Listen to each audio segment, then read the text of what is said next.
Dr. Phetsile Dlamini was born into a rural Adventist family. I'm born of a rural father who liked farming, but he was a soldier in the Second World War.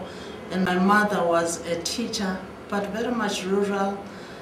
But they inspired me to study and become whatever I wanted to be. So at the age 12, I wanted to be a doctor because I liked helping people. So that's how they motivated me and supported me. Unlike many girls in Africa, Phetsile got a good education.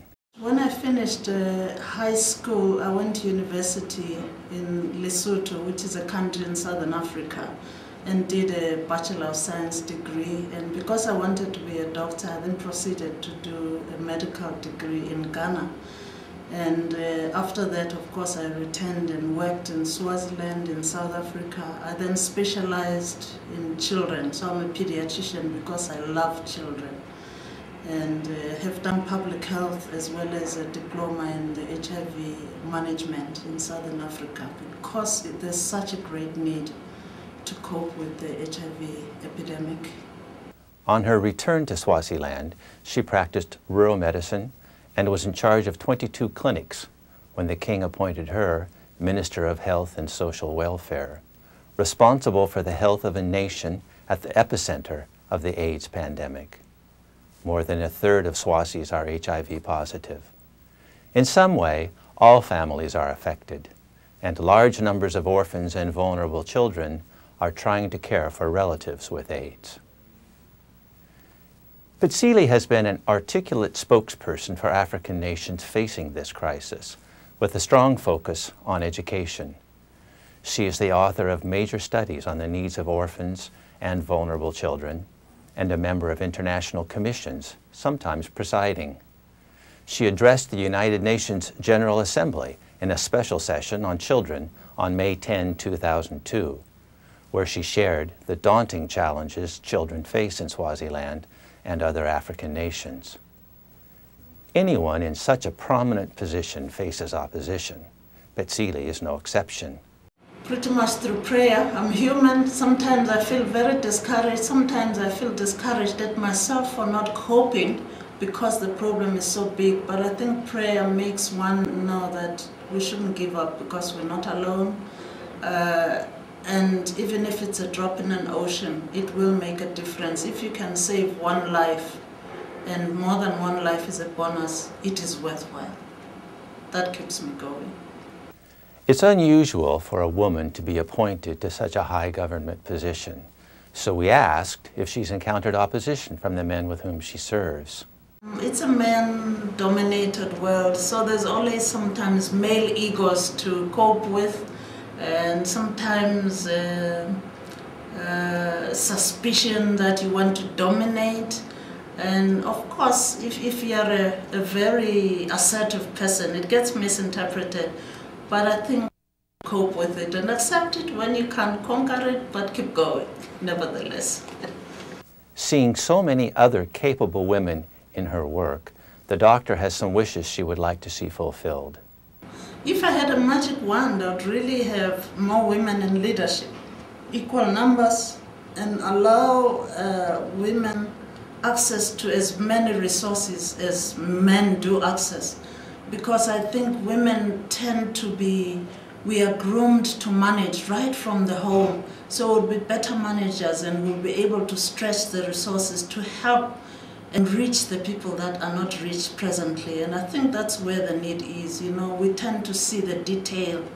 And I think the Lord has blessed women folk by noticing even what's not noticeable. So any country, any church would benefit by having more women leaders and giving them the resources, not just having them as tokens.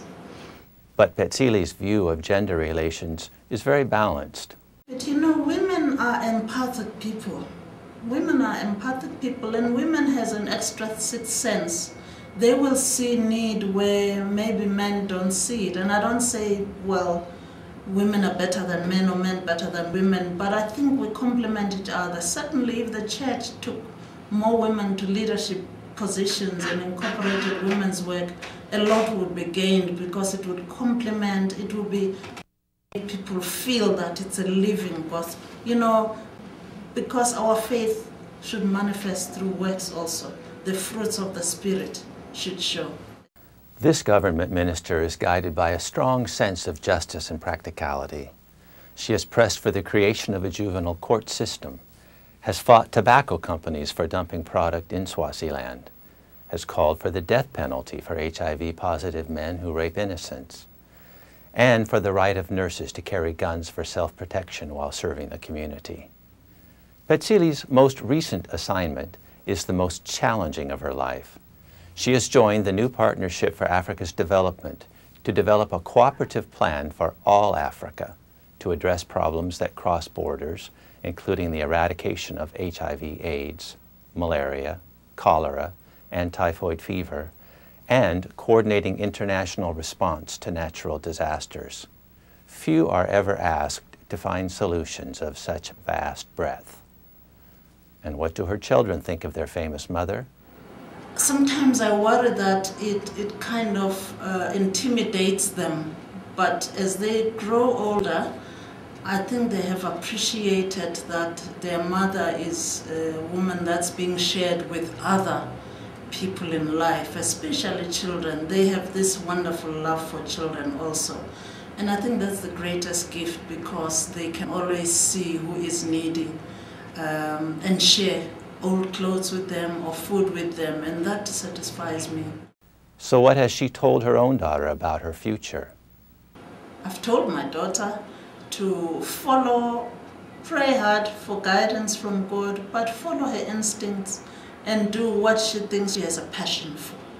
Something that she thinks she can do for a lifetime and still enjoy and be useful to society. And I think those are the guidelines. And would the doctor change anything if she could start life over again?